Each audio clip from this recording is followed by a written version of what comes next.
those vent ducts, the entrances, the weak points have been assessed.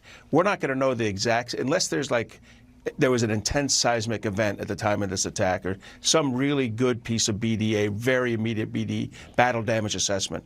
We're not going to know the results of this strike for a little bit of time, but I do believe it goes back, not to any of the locations we've been talking about tonight, Trace, in a far and distant land, but to Butler, Pennsylvania. And I really believe that President Trump, when he was saved in that failed assassination attempt, realized that he is there for a reason, and he is not going to waste this time he has.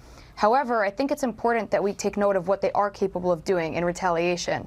I believe that what they can do is a cyber strike, cyber attack, something of that sort, because militarily they're going to need a couple of weeks to recoup, re-strategize. They're very, very weak right now, but like everyone else said, I'll echo it, they're not going to let their ego be humiliated on such a public stage and meet at the negotiating table. I think we know they'd rather die a martyr than take that route. So just something to be aware of.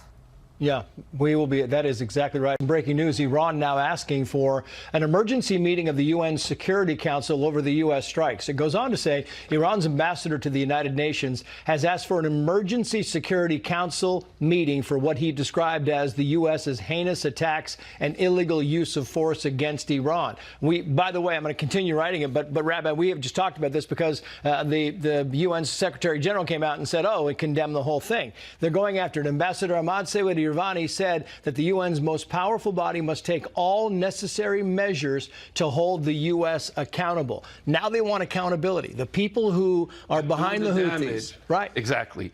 It's not going to happen. And even if the cartoon show goes on in the United Nations and they condemn, all our president has to do is say, you know what? Here's my credit card. I'm taking it back. UN, close down.